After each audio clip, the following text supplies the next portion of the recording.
자, 안녕하세요. 주식클래스 하장보입니다. 자, 9월 24일자로 말 많았던 한국 밸류업 지수는 발표가 됐습니다. 발표가 됐는데, 정작 이제 다음 거래일인 9월 25일 같은 경우는 약간 많은 종목들의 희비가 좀 교체했던 것 같습니다. 일부 외국계 증권사는 한국의 밸류업 프로그램에 대해서 아주 기분 나쁘게 다운이란 표현을 하면서 한편을 놓고 보면 약간 실망이 많다는 그런 이야기도 많았는데, 사실 그 결과나 과정을 떠나서 어쨌든 밸류업 지수에 포함된 100개의 종목들이 과연 어떠한 종목들이 있고 또 그러한 종목들을 아주 빠르게 100개 종목을 한번 보도록 하겠습니다. 국내에서 이제 100개 종목이 선별이 됐는데, 지수를 보게 되게 되면 글자 조금 작은데요. 필수 소비 섹터별로 이렇게 대략 9개 섹터로 나와 있습니다. 그래서 글자가 좀 작지만은 좀 빠른 시간 내에 한번 터치해 보도록 하겠습니다. 자, KTNG 같은 경우는 대표적인 우리가 알고 있는 배당 관련주죠. 주가는 상당히 견조한 흐름이 되는 거고, 뭐 특별히 여긴 토를 달 거 없을 것 같습니다. 오리온 같은 경우는 글쎄요, 뭐 지주사 성격을 좀 갖고 있는데, 아주 지금 일본 그림을 그려놨습니다만은 아직까지는 이게 주봉으로 좀 바꿔놔야겠군요. 투자론적인 관점에서는 글쎄요, 고개를 좀 기웃드립니다. 그 다음에 이제 BGF 리테일, 이런 게 있고, 동서 같은 경우는, 대표적으로 약간 가치주의 성격을 조금 갖고는 있는데, 아직도 본업에 대해서는 퀘스천 마크가 좀 남아있기 때문에, 이건 2년치 주봉입니다.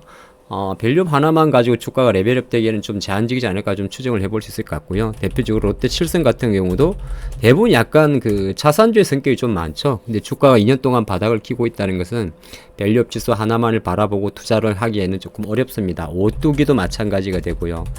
이런 걸 보게 되면 과연 이 밸류업 지수를 만든 사람들은 어떤 기준으로 만들었지 되게 궁금하네요. 자, 이렇게 볼 수 있고, 그래도 그나마 실적이 잘 나오는 삼양식품 같은 경우는 최근에 주가는 조금 쉬고 있습니다만은 또 이런 밸류 프로그램은 하나의 날개를 달아줄 수도 있긴 있을 것 같습니다. 물론 지금은 주가 투자론적인 관점에서는 조금 제 생각으로는 고평가의 영역이 있다 생각을 들고요. 콜마 B&H 같은 경우도 보면 건강기능식품인데 주가가 한 1년 이상 바닥을 끼고 있으면 이 음식료 섹터에서 필수 소비재 섹터에서는 우리가 투자론적인 관점에서 본다고 하더라도 뭐 장기적으로 KTNG나 뭐 이런 종목 위주로 좀 한 종목 정도로만 보이고요. 자, 두 번째 섹터가 커뮤니케이션 서비스인데 NC가 있고 JYP가 있고 SM이 있고 SOP 아프리카 TV 숲 젤기인데, NC는 한번 저도 생각할 때 꼭 밸류업이 아니다 하더라도 최근 3년 내 가격이 한 요 정도라면 사실 실적 때문에 많이 빠졌는데 어느 정도 바닥을 다지는 과정에서는 좀 볼 수 있을 것 같고, SM이나 JYP 같은 경우는 밸류를 논한다기에는 조금 글쎄요, 뭐 어떤 기준인지는 알 수는 없습니다만은 아직까지는 잘 모르겠습니다. 아프리카 TV라고 되면 숲 같은 경우는 그래도 실적 자체가 우상향을 하고 있기 때문에 우리가 밸류업 지수에 편입된다 하더라도 투자론적인 관점에서 검토를 해볼 수 있을 것 같고, 제일 기획은 광고잖아요. 광고 같은 경우는 경기를 참 많이 탑니다. 그래서 이것도 지금 주가가 작년 4월 이후부터 이렇게 주봉입니다. 모든 차트는 주봉이고 화면 영상이 하단은 수급을 제가 빠르게 표시해 놨는데 조금은 좀 외국계 증권사가 갸우뚱할 만하네요. 자, 다음 지수를 보겠습니다. 요거는 이제 에너지 지수인데 우리나라에 에너지 기업이 이렇게 없습니까? 예, 딱 010950 S-오일 하나 넣어놨네요. 예, 글쎄요. 이 S-오일이 옛날에 통상적인 고밸류 종목이었는데 요즘에는 예전만큼 배당을 그렇게 많이 하지 않고 정유업황이라는 것 자체가 생각보다 좀 정체된 산업입니다. 이걸 장치 산업이라 그래가지고 경기에도 민감하고 말이죠. 물론 이제 연말이니까 조금 사랑을 받을지 모르겠지만은 약간 요것도 갸우뚱합니다. 자, 다음 섹터로 갈게요. 여기가 이제 정보기술 섹터, IT 섹터인데 뭐 삼성전자, 하이닉스 있는데 뭐 이건 좀 빨리 쳐도 되겠네요. 근데 정보기술은 대부분이 삼성도 그렇고 하이닉스도 그렇고 우리가 말할 때 사이클 산업이다 보니까 이걸 가지고 뭐 패시브 자금, 밸류 펀드 자금 자체가 그렇다고 해서 뭐 코덱스, 레버리지 이렇게 들어오지는 않겠어요? 아마 오늘 포스코 DX의 가파른 좀 변동성이 있었는데, 이거는 약간 오늘 요 밸류업 지수에 편입됐다는 이야기가 나오면서 좀 단계적으로 움직인 것 같군요. 야, 그렇게 볼 수 있고, 기타 한미반도체, HPSP 이런 종목인데, 전 세계 고압수소 원유링 장비를 만든 HPSP, 지금 이걸로 올라갈 때는 아닌 것 같은데요. 그쵸? 그런 게 있고, 리노공 같은 경우는 사실 제가 뭐 꼭 이 밸류업이 아니다 하더라도 서킷으로 봤을 때는 지금 20만원 이하의 주가는 좀 매력이 좀 있죠. 예, 매력이 좀 있어 보이고, DB하이텍도 파운드리 8인치 파운드리니까 DB가 갖고 있는 이제 뭐 물적 분할은 좀 없었지만은 사실은 주가 관점에서는 조금 싸긴 싸요. 예, 그래서 이거는 조금 모멘텀 플레이로 좀 움직이는 종목이라서 답답한 면은 있지만은 그래도 뭐 어느 정도 고개는 끄덕거릴 수 있을 것 같고, 기타 이제 LX 세미콘 테크주들은 너무 많다 보니까 사실 하나하나의 모멘텀을 주긴 좀 어려운데, LX 세미콘은 DDI 쪽이잖아요. 디스플레이 업황과 좀 연동이 되는데 이걸 가치주로 보기에는 조금 애매하네요. 자, 파크 시스템즈 같은 경우는 어느 정도 원자 현미경 쪽이고 해가지고 실적이 안정적으로 가는 종목이니까 지금의 어떤 표트에 편입됐다고 해도 크게 무리는 없을 것 같습니다. 하나 머터리얼도 반도체 소재니까 아무래도 경기에 민감도가 좀 높을 것 같고요. 해성 DS는 일정 부분 저기 DBI 텍과 비슷한 궤를 좀 갖고 있어서 약간 반도체지만은 가치주 성격을 갖고 있으니까 뭐 어느 정도 거뜩할 수 있는데, 주가 관점에서는 이 반도체 종목들이 가치주의 매력이 붙으면 우리가 투자하는 관점에서는 약간 좀 애매하죠. 지문인식, 바이오 센서 쪽 드림텍 같은 경우도 이 주식이 원래 갤럭시진 관련주인데 좀 모멘텀이 좀 필요해요. 예, 그러니까 결과적으로는 보면 DBI텍, 해성DS, 두산테스나는 반도체 종목 중에서 세 종목이 거의 좀 비슷한 궤를 갖고 있다고 볼 수가 있습니다. 그런 게 좀 있고, 넥슨 같은 경우도 되게 재무 상태가 좀 좋은 기업인데 주가는 최근에 이제 조금 저평가 영역이 있다 보니까 이런 흐름이 나올 수 있죠. 그래서 반도체 종목들에 들어간 종목들을 놓고 보게 되면 뭐 그렇게 고개를 갸우뚱만한 기업은 많이는 없어요. 하지만 우리가 이제 코리아 밸류업 지수 구성 종목에 들어간 거, 이건 물론 당연히 6개월 단위로 리밸런싱 됩니다. 예, 현재 나와 있는 내용은 얘들이 영원한 건 아니에요. 예, 리밸런싱 되기 때문에 여기 편입됐다고 해요 주가가 오르고, 또는 편입되어 있지만은 뭐 편입되어 있지 않는다고 해서 주가가 내리라는 법은 없어요. 가장 포인트는 뭐냐 하면, 저도 지금 100개 종목을 아주 빠른 시간에 보고 있지 않습니까? 이걸 가지고 이 기업이 갖고 있는 하나하나의 모멘텀을 봐야 돼요. 그래서 제가 오른쪽에다가 화면에 주봉을 띄워 둔 거예요. 대략 한 작년 3월부터 22년도 3월부터 한 2년 반 정도의 기간을 제가 열어놓고 있는 거죠. 자, HMM 같은 경우는 이제 산업재 쪽인데, 근데 HMM 자꾸 이게 사심이 들어가면 안 되는데 매각 재료가 좀 있잖아요. 자, 그리고 포스코 인터내셔 같은 경우는 그렇죠. 예. 뭐 어느 정도 우리가 중기적으로 한번 볼만 하기도 하죠. 4월 때 많이 오르긴 했지만은. 대한항공도 마찬가지죠. 예. 대한항공도 합병이란 불확실성 때문에 좀 많이 잊혀져 있지만 어느 정도 끄떡끄떡 해볼 수 있고, 하나에어로스페이스 마찬가지고 글로비스도 마찬가지입니다. 이런 기업들은 웬만하면 적자가 안 난단 말이에요. 그런 게 있고, 팝켓은 좋지만은 아시겠지만 또 두산 내부에 또 이슈점이 있다 보니까 조금 넘어가야 될 사안이 있을 것 같고, 그래서 산업재 쪽에서는 괜찮은 친구들이 이제 많네요. 한국운수도 마찬가지고, 오늘 멋지게 반응하는 한진칼 이런 종목들은 뭐 앞으로도 좀 조금 더 볼만한 모멘텀이 좀 있어 보이고, 기타 HD 핸드일렉트릭, 페노션이나 HMM 같은 경우 경기를 좀 타고요. LIG 넥스원으로 대변되는 방산주는 경기는 타는 건 아니고요. 한번 물가가 트이면 계속 열리고, 이게 3년 내 주가가 우상향 쪽이니까 수급의 어떤 편성 효과를 노릴 수가 있습니다. S1 같은 경우는 보안업체니까 좀 성장은 정체되어 있다 보는 게 맞을 것 같고요. 현대인프라코어 같은 경우도 경기 민감주, 현대엘리베이터 만작을, 한전 KPS는 이건 잘 예, 뭐 나름 국경 기업이니까 뭐 요것도 뭐 여기 있으면 그게 나쁠 것 같지는 않습니다. SFA는 반도체 디스플레이 장비 회사고, 에코프로 HA는 오늘 엄청 많이 올랐는데, 예, 에코프로 그룹의 기업이죠. 윤성이 FNC가 산업재로 들어가서 많이 움직였어요. 근데 윤성이 FNC는 뭐 산업재로 들어가 있는 것도 있습니다만 2차전지 믹싱 장비 회사입니다. SK 온향 밸류체인으로 들어가는 거라서 꼭 KRX 밸류업에 들어가지 않아도 뭐 만약에 2차전지 관련 흐름으로 움직였다면 조금 움직일 수 있는 모멘텀 있는 기업이 되고요. 조금 길죠? 그래도 한번 쭉 보도록 하죠, 끝까지. 자, 그리고 경동나비에는 좋은 회사예요. 단발에 말하네. 주가가 3년 내 고점이잖아요. 예. 그런 게 있고, 나이스 평가 정보 같은 경우는 원래 사실 이런 기업들은 상장을 하면 안 되는데, 예, 날로 먹는 기업들입니다. 그래서 주가는 신용평가 회사잖아요. 주가는 조금 원래 이런 회사 기업들은 주가가 많이 올라가는 걸 원하지 않을 거예요. 우리가 국영기업, 공공기업 또 이런 약간 이런 회사들이 있죠. 상장에 뭐 의미가 있지 않나 보겠고. 자, 다음으로 넘어가 볼까요? 이제 헬스케어 쪽이네요. 헬스케어가 밸류업에 들어갔다.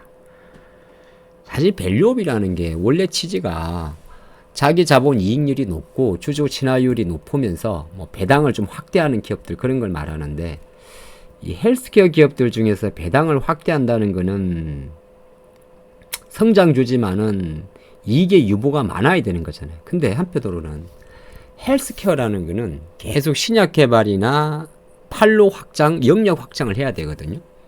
그럼 몇 개의 어떤 기업들은 어느 정도, 뭐 한미약품 같은 경우는 저도 조금 공유가 돼요. 네.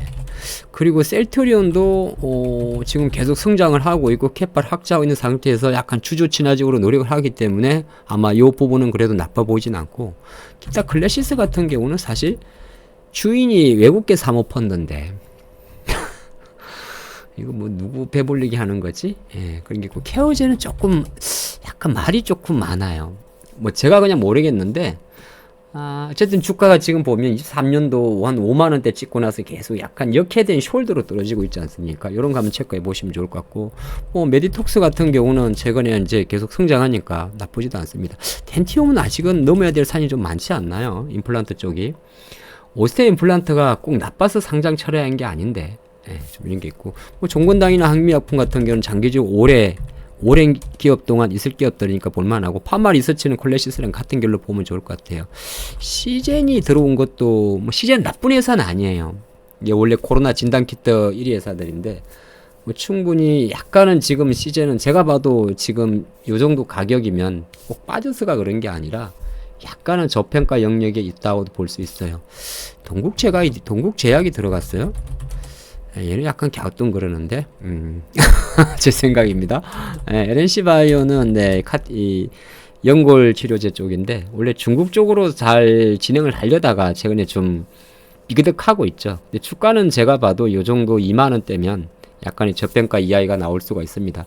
뭐, 어쨌든 저평가 이하보다 밸류업 지수에 들어간 종목들은 대부분이 주주 친화 정책으로 배당이나 자사주 소각에 대해서 적극적 기업들이니까, 주가 당장 가지 않는다라도 이 명단에 나와 있는 기업들은 중간중간에 지금 자유 소비자 가게 되면 현대 기아가 대표적인 기업이잖아요. 자, 그리고 코웨이도 그런 기업이죠. 예, 코웨이나 경동 나비안 이런 기업들은 대부분이 주주 쪽으로, 예, 친화적으로 계속, 메가스터디도 마찬가지예요. 예, 그치, 약간 쉽게 말해서 기업의 성장은 어느 정도 좀 안정적으로 가면서 이제 뭐 이렇게 주가를 부양이란 말은 그렇고, 예, 약간 뭐라고 하지? 주주 친화 정책은 적절히 맞겠네요. 예. 그리고 이런 회사들 있잖아요. 한세실업 같은 이런 회사들. 이런 회사들은 이제 섬유 방직 회사들이니까. 예. 주가는 최근에 별로 경기 의조 쪽이라서 별로 좋진 않아요. 골프존도 예전 같지 않은데, 지분 자체가 아마 되게 이제 자기 지수 체제로 걸쳐져 있으니까 지금은 골프존 투자할 땐 제가 보니까 아닌 것 같습니다. 이제 이것도 물론 저기 계속 영역도 확장하고 오프라인 골프장도 만들고 또 여러 가지 뭐 부킹 또 해외 쪽 진출하는데, 이게 처음에 확 들어올 때 그 부분 좀 아닌 것 같아요. 뭐 골프 전용 유흥 레저 쪽 있잖아요. 케이카 이렇게 렌터카 이런 거 말이죠. 예, 그런 거고, 쿠쿠홈시스 같은 경우는 이제 요게 밥솥이죠.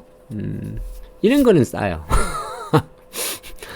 싸다는 게 너무 단정해서 그러는데, 뭐 그게 폭발적인 성장은 아니지만은 계속 필수적으로 팔리는 거라서, 뭐 자유 소비재 쪽에서도 뭐 그렇게 아예 많이 나쁜 기업은 없습니다. 근데 자동차 중에서 SL을 딱 집어준 게 참 마음에 드네요. 저는 SL 이런 기업을 조금 앞으로도 좀 좋게 보는 기업인데, 원래 자동차 관련주들이 저 PBR 종목이 좀 많잖아요. 그리고 이제 대부분이 이 자산 자체가 대자산이 많기 때문에 공장이 있으니까 아마 자유 소비재 쪽에서는 많이 포용이 될 것 같습니다. 그리고 다음이 뭔가요? 100개 엄청 많네. 금융주들이 원래 대부분인데 왜 여기서 신한과 KB금융을 뺐을까요? 참 신기하네. 그리고 보험주가 있는데 왜 삼성화재는 들어가고 삼성생명은 뺐을까요? 지금 그림에서는 화재보다는 생명 쪽이 훨씬 안정적인데, 제 생각에. 예, 그런 게 있고, 다 보면 손보사가 들어갔죠? 예, 삼성화재, 현대해상, DB손보. 손해보험 말이에요. 예, 그게 있고.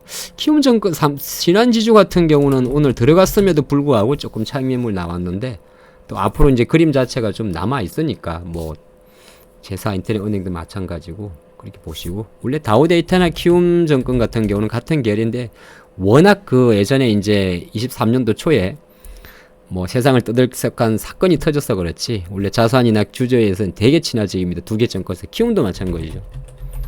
그러니까 사실 가만히 생각을 해보면 배당을 많이 주고 주식을 소각하고 이런 기업들은 한편으로는 그 몫이 우리 개인들의 어떤 일반 주주한테도 돌아오겠지만은 대주주한테도 돌아가는 효과도 좀 있겠죠.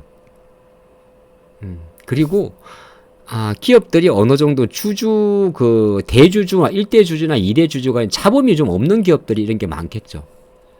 내가 배당을 많이 하려고 하는데 2대 주주, 3대 주주가 태클을 들면 어렵지 않겠어요. 그러니까 대부분 약간 안정적인 회사라는 공통점을 좀 갖고 있어요. 예, 그렇게 보시고 소재 쪽에 가면 이제 고려아연, 한솔케미칼, 솔브레인, 동진, 세미캠, 효성 첨단 소재, 나노신소재, 효성 TNC, 동원시, 댐지 TGK 휴캠스인데 고려아연은 지금 집안 싸움이고 한솔그룹은 네, 반도체고 솔브레인하고 다 반도체 소재 쪽이 좀 많네요. 예, 케미칼, 솔브레인, 동진, 세미캠까지 다 소재 쪽입니다. 원래 소재가 기후초적으로 짝짝짝 들어가니까 사실은 성장주 관점에서 반도체 소부장 중에서 장비를 파는 회사보다는 항상 좀 저평가를 받는 특징이 좀 없잖아 있어요. 예, 그런 게 좀 있기 때문에 이런 그림이고 이쪽은 하나하나 좀 살펴보시면 좋을 것 같습니다. 그렇게 마음에 드는 회사가 많지는 않네요. 효성 첨단 소재도 뭐 이게 사실 이쪽이 다 미래 신소재 쪽이라서 2차 전지라든 이런 거 좀 걔를 간접으로 같이 하기 때문에 조금 지금 현재 수준에서 공격적으로 가긴 거르고 효성 TNC 같은 경우는 이제 섬유 쪽이란 말이에요. 예, 근데 그런 게 또 경기랑 관련이 높으니까 다 하여튼 뭐 주가가 많이 빠져서 다 바닥이긴 한데 그래서 소재 쪽도 충분히 이해는 갑니다. 이렇게 9개 색들을 봤네요. 우리 조금 한 10분 정도가 넘는 영상이지만은 제가 좀 짧은 시간에 봤는데 너무 이렇게 단정해서 좋고 나쁘고 할 필요는 없고 저기 종목이 편입됐다고 해서 그 종목이 급등하는 건 아니다라는 건 첫 번째 전제로 하고 그래도 간간히 제가 지금 하던 것처럼 계속 편입되어 있는 종목들의 하나하나의 면모는 한번 체크해 보시면 그래도 개 중에는 요게 편입됨으로써 조금 수혜를 보는 종목들도 있다는 것을 말씀드리겠습니다. 100개 중에 10개만 뽑아내면 되는 거죠. 화이팅입니다.